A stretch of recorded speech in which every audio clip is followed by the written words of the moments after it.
Blog Talk Radio.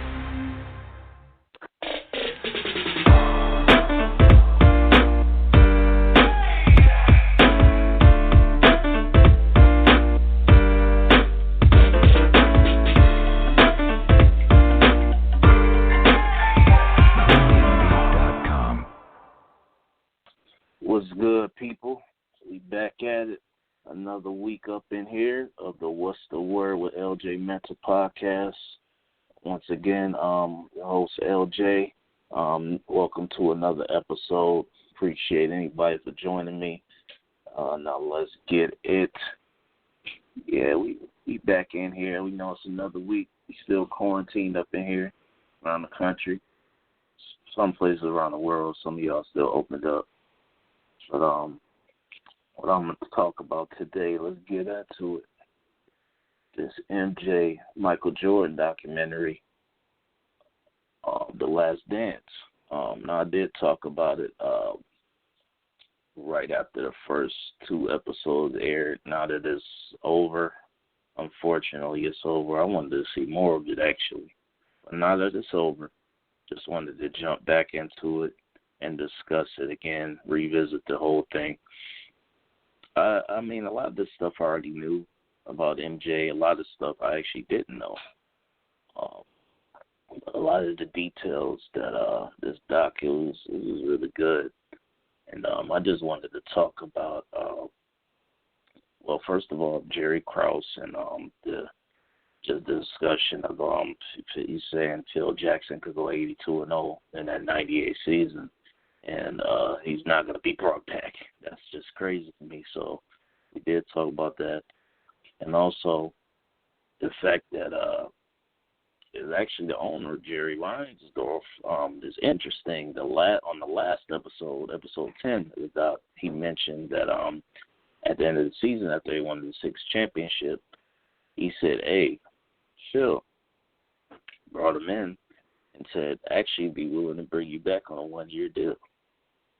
And that's interesting because it was always thought by everybody that was following that team that it was Jerry Krause that completely broke up that team, even though he did have a big hand in it, basically saying publicly, hey, we're not bringing you back. Like, that sends a wrong message to begin with to the whole team. That's, in a way, a distraction. So the fact they even won a title that year is amazing within itself. After dealing with that. But yeah, the fact that Jerry Reinsdorf, the owner, would say, hey, Phil, I don't know how many people actually knew that information, but that's interesting that he actually wanted to bring Phil Jackson back. So he basically went over to GM Jerry Krause's head saying, like, listen, despite what he said at the beginning of the season, like, hey, we want to bring you back, but it's only for another year, so I'm not sure he wanted to commit to that. Plus, Phil Jackson went on to coach the Lakers to 5 championships.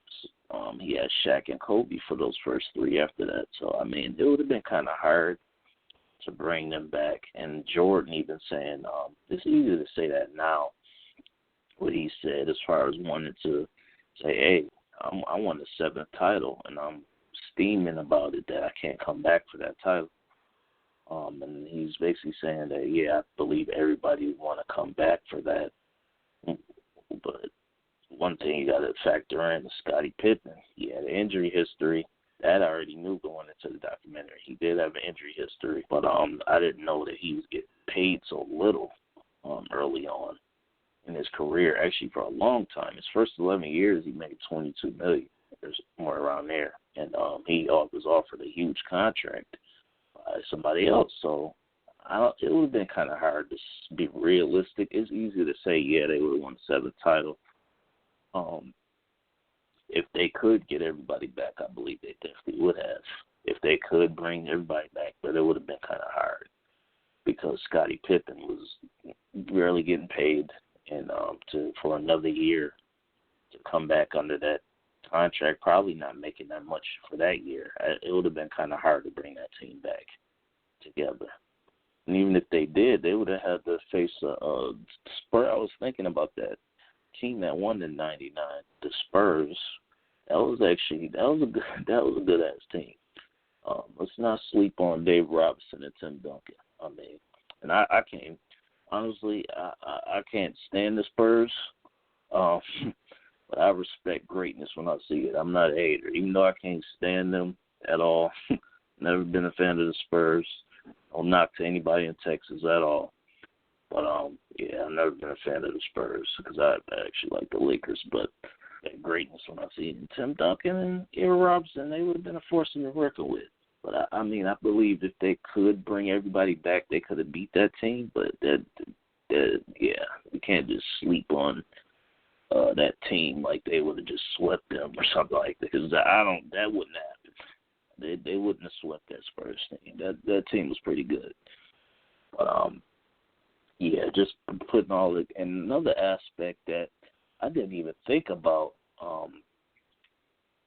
Jordan. Obviously, Michael Jordan was larger than life figure, one of the biggest figures of all time, up there with Michael Jackson, the King of Pop, another MJ, Marley, Elvis, whoever you want to say is one of the larger than life figures.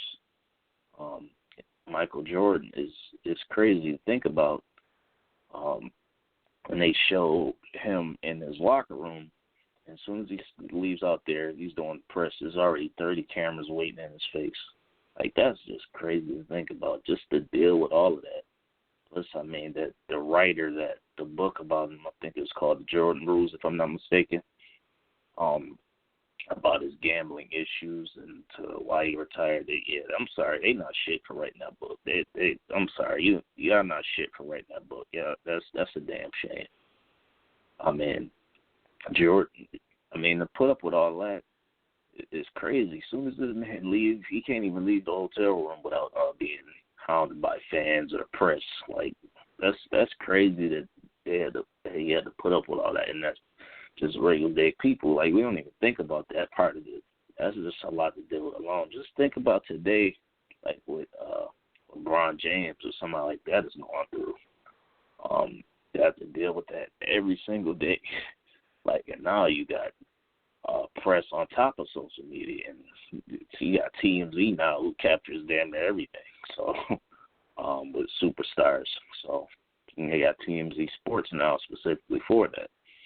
But it's crazy to even think about that. They had to deal with that and maintain and still go out there and perform at a high level, which Jordan did. So he's still, to me, the greatest of all time, the greatest basketball player of all time.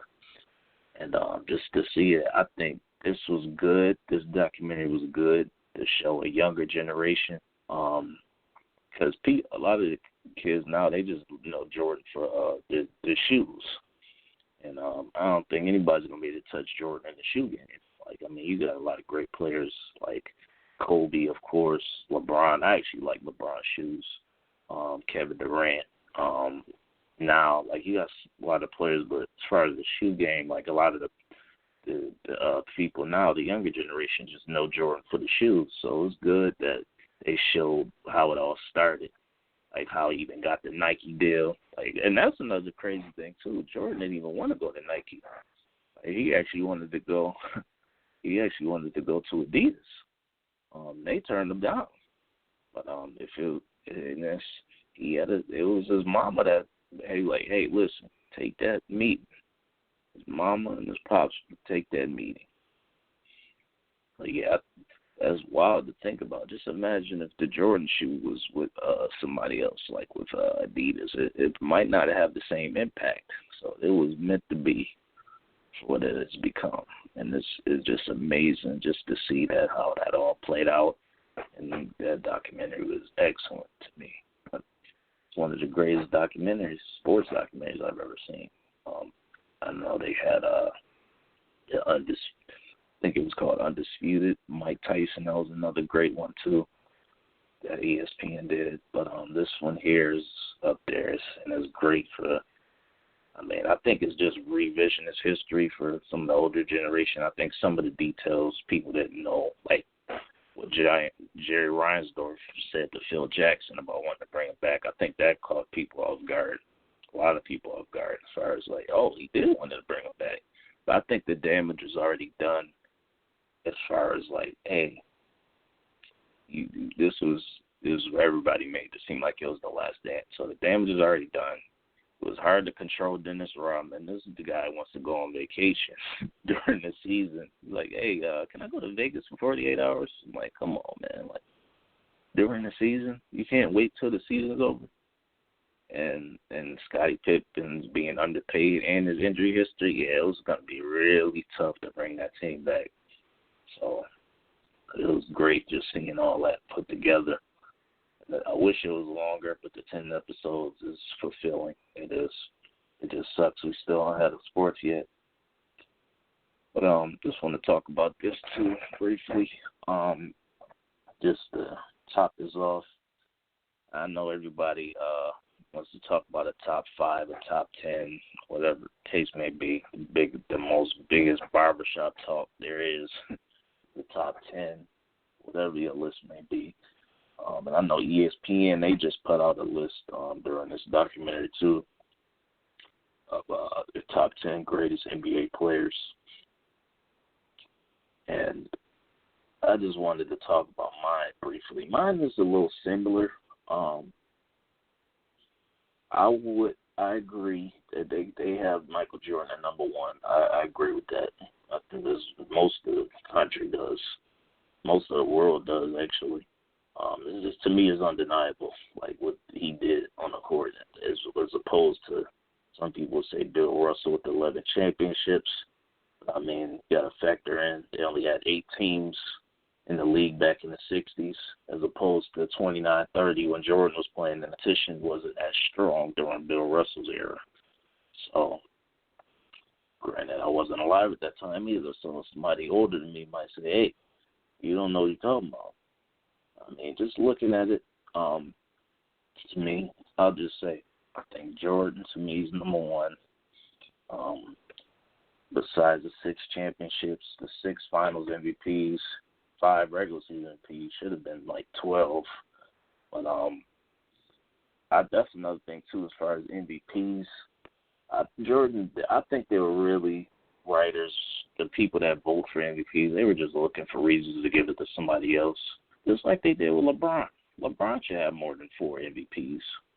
I mean, people like the year, especially the year Derrick Rose won MVP. I remember that playoff series that the Heat played the Bulls in the playoffs when LeBron made sure, like, no, you the MVP? Okay, I'm gonna guard MVP, and so Derrick Rose couldn't do nothing with LeBron. But anyway. Top 10, Jordan, I would say number 1. I got Magic still at number 2 because I think he's the greatest point guard ever, and he defined the era when the NBA was just dying. Him and Larry Bird, they defined the era. So I guess I got LeBron at 3 because of what he's doing now. He's defining another era, and for the past 10 years, he's been the greatest player. Some people say 15. I think Kobe was the best player in the league before that.